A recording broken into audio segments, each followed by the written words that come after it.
morning. Happy Friday, everyone. Welcome to Expitality Time, presented through Talk About TV. If you don't know us, I am Michelle Oliver, the CEO of Expitality, and this is Randy Hendrickson, Chief Strategist. And we come to you every Friday morning. We're a little late this morning, but here we are. Just to share a bit about what we have learned working in the field within outdoor hospitality, experiential hospitality throughout the week.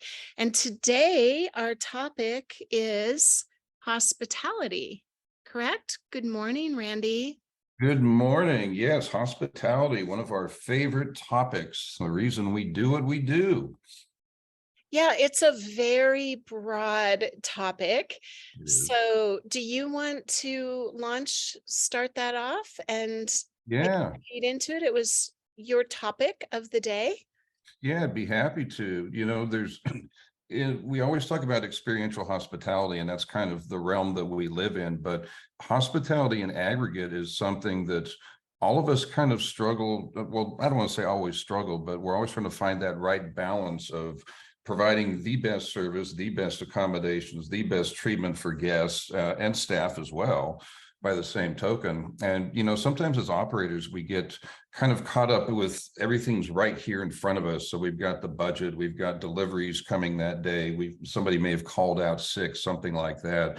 But yet when that guest walks in the front door, all the hospitality afterburners have got to be in full bloom, right? I mean, you got to be servicing that guest with the very best practices, concierge style hospitality. And what that kind of speaks to, I think, is as an operator, sometimes you have to realize that maybe you're not the best person to do that, as odd as that may seem. I mean, for an individual solopreneur, you are the face and you're always there. So you've always got to be on. But if you have the luxury of having a little bit more staff at your front desk or what have you at that point of impact with the guest, sometimes it's best as an operator to say, I've got so much on my mind right now. I've got to have the best smiling faces, the best hospitality face going forward, and let them have that. And sometimes, when we're a business owner, we have kind of that control mechanism, but are we doing ourselves a big favor if we say, hi, it's really great to see you today? That's not really it. You need that real sunshiny voice and that big engagement type of thing. And where'd you come from? And we're so glad you're here right now. And ultimately, at the end of the day, the only reason we survive and thrive in this industry is through superior guest service, because the facility can be the facility, even though you do great things with it. But if that guest engagement is not really spot on all the time, we're leaving something out. It's a challenge. Yeah. So I pulled up the definition of hospitality. I wrote a blog on this recently and did a couple videos about hospitality. So I'll link those in the description if anybody wants to look at those. But the definition of hospitality is the friendly and generous reception and entertainment of guests, visitors, or strangers. Yeah. My favorite part. So yeah, I just wanted to throw that in there because I think we all have a notion of what it is, and it's more of an individual feeling. I think it's like we know we feel it when we're experiencing it, and when we don't, we look around and we're trying to figure out why. Sometimes we don't even know why, but we just leave with kind of an icky feeling, or gosh, I wasn't seen, I wasn't appreciated, I wasn't valued. So I think everyone has their own internal kind of thermometer for when am I experiencing hospitality. And our job as property owners and business owners is really to be aware of what all of our guests and strangers, what did they say? Guests, visitors, or strangers. What guests, visitors, or strangers might be interpreting as that feeling of hospitality. So Yeah, absolutely. And I think we all, like, I think you said it really well. I think we all know it when we experience it. Sometimes it's a little bit hard to define. But if you go into a restaurant and they're pretty much just presenting food to you and they're being polite, that's not really hospitality, right? That's being a polite server, if you will, but it's not a hospitality experience. So we know it when we feel it internally, because there's a feeling of being welcome or included, or that you're not a visitor per se. You're part of that business. You're contributing to the business. You're spending your money there, and they're letting you know that they appreciate you doing that from a sincere and genuine level. It's all about the authenticity, right? Right. Because anybody in hospitality can memorize the phrases. It's great to see you. Is there anything else I can do for you? And that's good. But there's something more to it, isn't there? There's kind of an intuitive feeling that if someone's going through the motions of saying good things, that's not the same as hospitality. Hospitality is a little bit friendlier, more inclusive, more welcoming, engaging. And that, let's face it, that's really a talent. That's an incredible talent. Not everybody can pull that off. So as business owners in the hospitality field, isn't it our job, number one, to make sure that at that guest contact, you've got the best people you can possibly have that can sell the mission, that can sell the culture of your business and portray it in a way that is very, very inclusive and welcoming and not off-putting. It's a challenge. Yeah, I agree with you. So it really is never a systems problem or a Right. data problem. It's always comes back to a people problem. Like, and the systems, I mean, this is a longer conversation than we're probably going to have time for, but the systems are really there to facilitate this hospitable energy. Like everything you're doing is about creating that experience for the guest, right? So it really does come back to our ability to be hospitable to our employees and our staff. In my opinion, it always comes back to the trickle down, which means I just think everything always comes back to the values of the owner. Why are you doing this? What is your intention? Like, what do you really want? What do you really care about? How do you really want people to experience this thing that you are sitting in the back room, going through your calculator and getting caught in the weeds on? What is the ultimate outcome that you want for these people?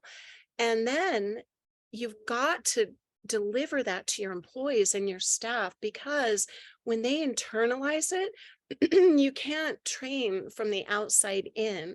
To your point, with a script, if you ever provide a script, first of all, I don't believe in scripts unless it's like one of those taglines that you just kind of default to, like Chick-fil-A does, it's my pleasure or whatever it is, or um, because that can be a trigger, but it really needs to be something that everybody internalizes and they have their own personal connection to your vision, your mission, or they can't be expected to consistently deliver that energy. It always starts at the top.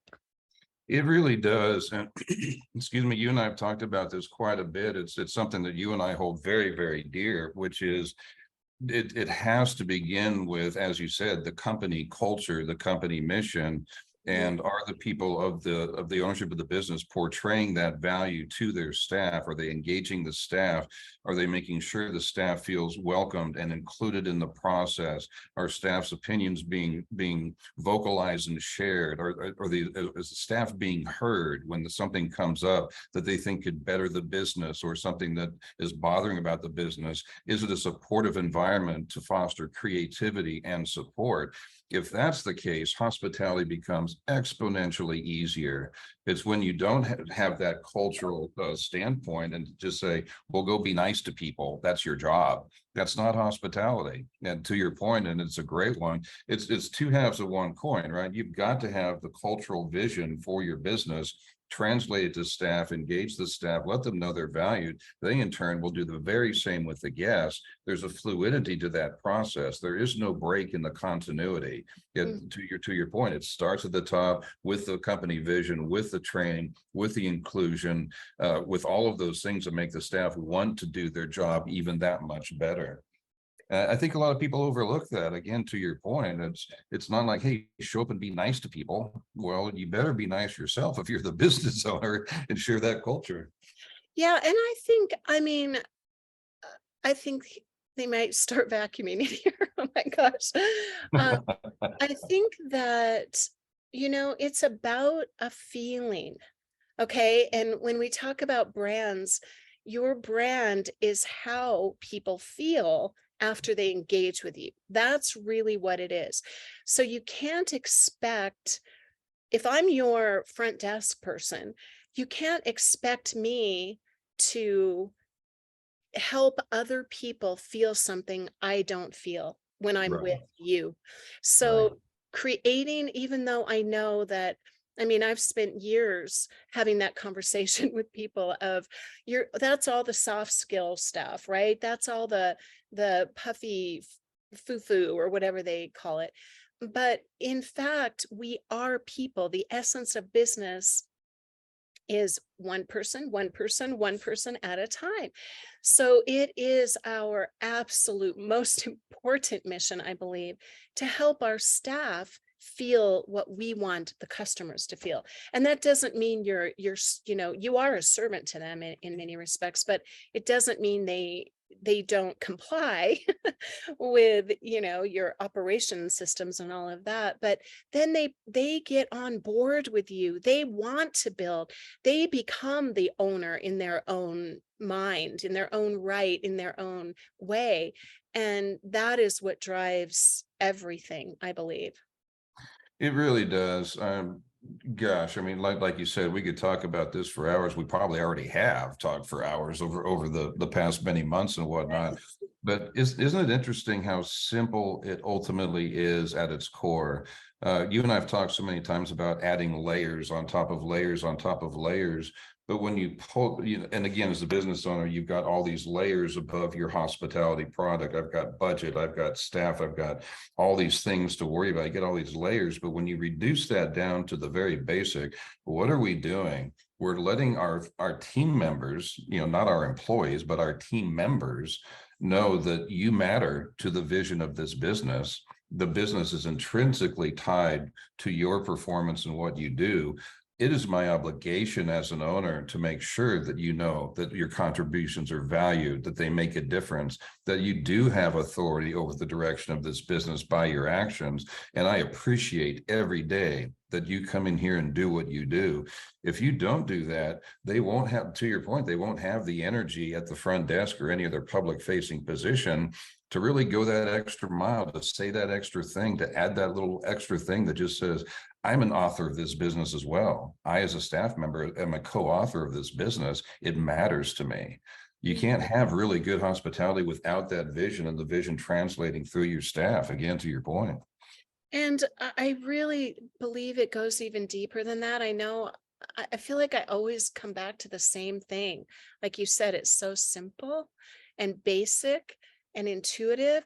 But I think beyond that, because it's really easy to go by and, I had someone that was always saying this to me: I appreciate you, I appreciate you, I appreciate you. But that's like saying thank you without a smile, right? Right. It's like the words really mean nothing. The perfect four seasons, although I love the four seasons, the perfect four seasons environment means nothing if someone doesn't really hear what you need from that environment, right? Absolutely. So like if I have an employer that's always saying, I just want you to know, I appreciate you, you're, one of those kind of, and they're giving it their all. And it's probably a tremendous effort for them to do that because, like you said, they're dealing with all kinds of headaches that you don't even know about. But when I say I think it goes deeper, I mean that each team member, each staff member, we need to understand and draw out from them their reason for being there, their Absolutely. personal reason. That's the whole dream manager thing that I think every organization should have one, by the way, where you can really feel like, oh my gosh, they care about my vision It's not about me necessarily fitting in, but I see how I can accomplish my own goals through being aligned with this organization. That is the golden ticket, especially in today's world where everything is topsy-turvy. It's not like it used to be where, it's like these rules where you leave at 7, you come home at 7, and you sacrifice your family. People aren't willing to do that anymore unless they really understand that there's a reason, a purpose. As business owners, we have this opportunity to give more purpose and draw out from our people what they really want to do with their lives. Like, it's a huge responsibility to have a staff. Well, it is. And again, to your point, there's that script of thank you. When an employer says thank you, if you don't feel that, and it just seems like words that they've repeated, I mean, thank you goes two different. I mean, just to drill into that for a second, thank you could mean I'm acknowledging that you completed a task, or thank you could Yeah. mean you matter to me and what you just did has value, and I want you to know that that sincerely means something to me. Thank you is just words, but again, to your point, what is the intention? What is the derivation of that? Where does that come from? A genuine place of authenticity? Do I feel like my employer really wants me to be there? Do I feel like I want to be there? If you do, amazing things are possible. But you're so right, it goes beyond the words. It goes to intention, simplicity, and just the basic core fundamentals. It's so complex, okay? It's so Complexly simple. simple and so complex because, like we go into a business, okay? And there's something, I forget the term, but it's like complex patterning. So, like when you've had different experiences and you go into an environment, like we go into business, we can see the whole picture, right? We see the organizational chart and the systems and like the customer journey and the buildings and this complex grouping of patterns.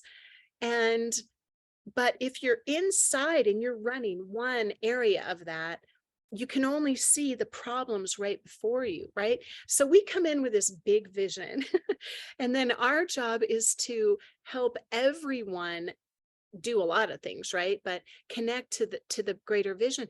And yet the person at the top or the team at the top, their responsibility, that's where I think most people don't see what being a real leader is, Agreed. because it's not just having the intention. I'm not discounting the intention. It's not just the intention. It's not just the words. You have to understand how each person receives your words. Of course. And then you have to, it's like those love languages, you have to understand how to deliver the message. And the way to do that is by allowing them to do it. I mean, this is to me the most fun part really is just the communication pieces of helping people. And it's no different than delivering your brand message. How do we No, really draw out from our guests what they want from us and what they need from us and then deliver that? of So course. it's like this whole creation. Yeah, it is. But again, I think what we do and do well is analyzing that from these different levels of understanding that you've gotten over the years, I've gotten over the years, that you can kind of spot what those things might be, where it's really hard if you're on the inside, right? If you're on the inside and you're right here, again, everything's right in front of you every day. You might miss some very simple, subtle redirecting or re-steering that can fundamentally change the course of your business, your staff engagement, and everything, just by this or that tweak, a little bit to this or that. And that's where the value of a third party coming in and saying, hey, what about this? Let's try this. I think they may have heard something different than you intended. Let's talk about that. It's well worth the heavy lifting to get through that because the benefits are absolutely astronomical. Yeah, people don't realize the complexity of what they need to sort through to get there. It is simple and complex at the same time because the values are simple, the principles are simple, but The complexity is the human personality and feelings and emotions. Like the only thing that stands between anything that anybody wants and where they are is usually some emotion. So we can go in and implement systems, but we've got all these people having feelings about it, right? That's the tricky part of how do we navigate that? And how does the leader convey their vision, mission, and intention in a way that becomes valuable enough to their team that their team is just gushing that out to the world and it trickles into everything. And that's how you grow the business. You grow your people to grow your business. And yeah, and Yeah. then just to return to the point of departure, basically hospitality, hospitality, hospitality, and that's what we kind of led with. And it just isn't as simple as saying hello and saying thank you. It's so much deeper. There's a human complexity, there's a mission, there's a brand statement, there's a company culture in the translation of that. It's just it's something that we are very passionate about, that we've always been passionate about. I think that's part of what we can do with Expitality, with helping businesses just kind of reevaluate and retool what has been and what is those next subtle iterations to get to even higher level of operation. And that's the fun. Yeah, that is the fun part, actually. It really is. That's a part I'm like, yes, let me help Right. you because we can see a little bit different perspective. There's one other thing I was going to say. I don't want to get too biblical here about creation and everything, but hospitality, the essence of it, which I think we defined the friendly and generous. I'm reading it here. The friendly and generous reception and entertainment of guests, visitors, or strangers. The essence of hospitality covers a multitude of sins. Okay. So if your business is not perfectly systematized and you have bumps and missteps, you know that if the owner comes to you and makes it right or makes it better, if you have a bad experience, every transgression is an opportunity to develop a customer for life. Like that's just how it works.